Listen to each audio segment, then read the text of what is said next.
مرحبا، السلام عليكم. كيف الحال؟ طمنوني عن حالكم، شو أخباركم؟ كل عام وانتم بخير وانتم صحة وعافية. طبعا أغلب المتابعين عندنا يسألونا، اللي تعرفوا علينا في التيك توك يسألونا. القدام والجدد يعني. أيوة، بيسألونا هذا القديمين الموضوع. والجدد يسألونا هذا السؤال من زمان، من أول ما تابعونا. أنت ومحمد كيف تزوجتوا؟ نحن تزوجنا بتركيا. وكيف تعرفتم على بعض وما أدري إيش 100 سؤال، فحبينا نرد عليهم بهذه الحلقة على أسئلة كامل. تعرفنا نحن على بعض في تركيا.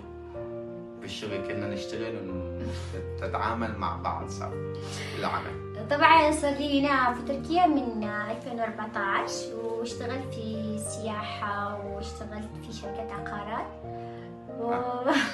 أنا دخلت تركيا ب 2014 شهر 10. سبحان الله، حتى الصدفة السنة اللي دخلنا فيها سوا ما كنت أعرفه ولا هو يعرفني. سبحان الله. كنت أشتغل بمجال الألبسة، مجالي أنا شغلي كان الألبسة. بتجبني وبنفرق وأصمم موديلات، ونفس الوقت شغلي بالعقارات يعني بالسياحة وما سياحة. أيوة، يعني كان يشتغل شغلين. كان يعني أنا كنت أشتغل سكرتيرة في مكتب عقارات وسياحة، فهو كان يجيب زباين لعندنا المكتب وياخذ نسبة بالعمولة. يعني ما كان يشتغل بالمكتب بس، كان يشتغل أونلاين، إنه يجيب لنا الزباين وياخذ عمولة.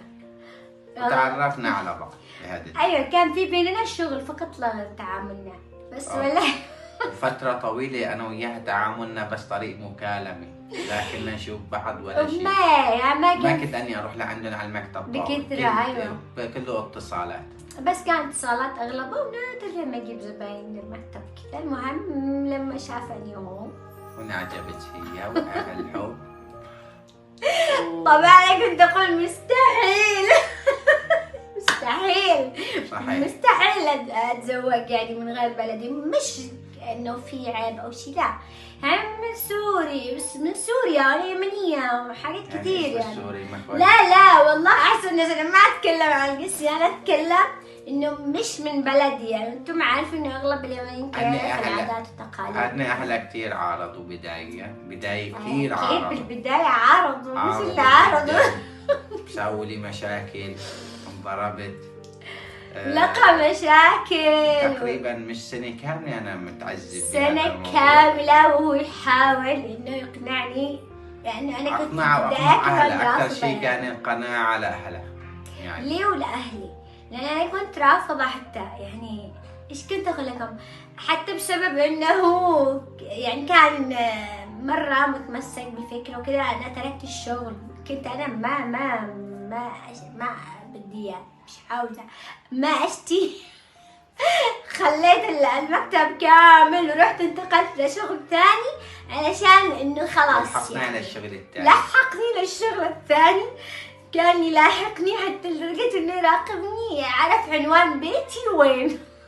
هون بتركيا فرح ما عندها أهلها كاملة، عندها أختها وجوز أختها، يعني اللي عايشين معاها بتركيا كانوا. فهن كانوا معارضين بجهة الأهل باليمن يعني، ونفس الوقت معارضين بجهة هون بتركيا إنه غربة وما غربة، ويمكن بأي فترة يرجعوا على اليمن. بهذا الشكل كانوا معارضين جدا. ونفس الوقت اليمن قبائل ما يزوجوا. أيوة، قبائل يعني مناطق قبلية. ولكن ليش عارضوا ليش ما كذا، أفهمكم الموضوع. فالاعتراض مو على شخصيتي أنا وعلى جنسيتي، الاعتراض إنه أول شيء غربة، واعتراضا ثانية يعني هو الاعتراض الثاني إنه جنسية ثانية وبلد من آخر. يعني هلا بلد ثانية، هم عارفين أصلا. أيوة. اليمنيين عندنا كيف أغلبهم قبائل. أنا أوجه هذا الرسالة. أنت عارف إنه في بعض قبائل كمان ما يزوجوا من خارج القبيلة حقهم. أيوة أنا بوجه يعني نفس الوقت للسوريين أحيانا بيصير حال. لا نحن ما نتكلم عن جنسية معينة، نحن بشكل عام. اليمن قبائل يعني أحيانا ما بجوزوا لبنته لغير قبيلة، يعني غير قبيلة. أوقات من الأهل فقط يعني. فالكل يستغرب لما يعني طبعا سنة كاملة من محاولات محمد إنه يقنعني مع الأخ مع الأخت مع نحكي لهم كيف كنت تسوي. أنتم عارفين مرة لدرجة إنه محمد كان انا اروح الشغل الاقيه منتظرني في محطة القطارات، مداوم محطة صبح الباصات، كان مداوم من المواصلات بس علشان ومرة بحكي له اكلت قتلي بالحارة. مرة جه البيت تمام، بعدين انا كنت اقول له كان خلينا تحت البيت، قلت له يا محمد ايش جابك؟ يعني تخيلوا انا كنت اغير ارقامي بسببه، والله العظيم كنت اغير رقمي، كان يدخل لي من مليون رقم، ما اعرف كيف يعرف ارقامي، كيف يجيب ارقامي، كيف ما ادري. المهم مرة جاء وبعدين قال لي اتصل لي من رقم غير، قلت له من معي؟ قال لي انا محمد، قلت له ايش تشتي؟ قال لي انا تحت البيت، قلت له ايش تسوي يا مجنون؟ سمع المهم اختي نزل الضرب وهو يا وقع، واللي بالحارة ضربوا محمد كمان. انا رحت على البيت قلت داخل لعنده بالحارة بالثياب، طلعت من دون ثياب. والله اني قلت بعد ما انضرب انه خلاص محمد مستحيل عاد اشوفه بالحارة. حتى جوز اختي قال لي انا مستحيل اشوفك بعد القتلة. طبعا بعد هذا الضربة اللي ضربه محمد ما فيش انا قلت خلاص ما عاد بشوفك يا محمد، ما فيش ايش من ساعة نص ساعة ساحر هذا الرجال، قسما بالله جوا كانه ما في شيء. قالت اختي امنت بالله يا بنت الناس وافقي ورحميني. طبعا انا لما شفته متمسك كذا وشاريني والحمد لله. الان صار لنا تقريبا هذه السنة التاسعة متزوجين، صار معنا ما شاء الله 5 أولاد. عيد زوجنا قريب. زوجنا قريب بالهدية. أنا يا ولحتي. المهم الصعوبات اللي لقيناها طبيعي، يعني طبيعي بالبداية. شوفوا لما اختلاف عادات، تقاليد، ثقافات، اختلاف إذا اثنين جنسيات. يتزوجوا من نفس البلد تحصل مشاكل بحكم ان كل واحد من بيت، فما بالكم كل واحد من بلد. طبعا حصلت مشاكل، اختلاف اول شيء غير الاكل، اختلاف يعني الكلام، اختلافات كامل، يعني اختلاف عادات تقاليد اكبر المشكله. حاجات ايوه حاجات كثير. الحمد لله تعديناها الحمد لله عديناها يعني. تعدينا طبعا بفضل الله عز وجل وبفضل نفيرة. الحمد لله رابط قوي، يمكن حب قوي من جهته ومن جهة محمد مدري. من جهتي المهم بالنسبة للمغامرات اللي عشناها كثير عشنا مغامرات كثير أنا يوم ومحمد. ولدة الأولاد. شوفوا لازم بين أي زوجين من أي دولة، أنا ما أتكلم عن دول معينة، أخص شيء بالغربة يعني. بالغربة لازم إنك تكونوا إيد واحدة، لازم التفاهم، لازم التنازلات، لازم أهم شيء التنازلات، هي أهم شيء، هي خطوة نقطة من الحروف. المهم والله عشنا كثير، يعني عانينا كثير. الحمد لله. طبعا انتوا في التيك توك في ايام حلوه، لا هو في ايام حلوه جميله تجنن. يعني انا ما اتكلم عن عن حياتنا، انا اتكلم. شوفوا في ناس باي عيله في ناس في السوشيال ميديا يعني يشوفونا واو بيرفكت، يعني نحن عايشين في تركيا وانه واو، يعني عايشين حياه مثاليه وعايشين احلى حياه. الحمد لله رب العالمين، عايشين حياه حلوه وكل شيء الحمد لله. طبعا فضل من رب العالمين، مش ناقصنا شيء، ولكن عانينا جدا انا ومحمد لحد ما وصلنا لسه ما وصلنا طبعا، لان احنا لسه يعني بدايه لسه بدايات تعتبر. وعانينا كثير وغامرنا كثير، ومن ضمنهم غامرنا حاولنا نروح لأوروبا يعني. فأنا لما أتذكر المحاولة هذه يجيني اكتئاب، قسما بالله جلست اكتئاب تقريبا سنة، وأنا كنت حامل ببنتي الصغيرة ميلا، آخر العنقود، كان بداية حملي. حاولنا نروح، طبعا سافرنا. هي على فكرة سافرنا وما لنا خبر انه هي حامل، يعني أيوة. عشان ما حدا يقول شلون سافرتي وانتي حامل. نحن سافرنا وما بنعرف ولا شيء يعني من كنا الحمل. حابين نروح لليونان بس بالبحر كذا. طبعا سافرنا نحن واولادنا يعني. الله لا يعيدها ايام. مرة تعذبنا، مرة تعبنا، طلعنا جبال،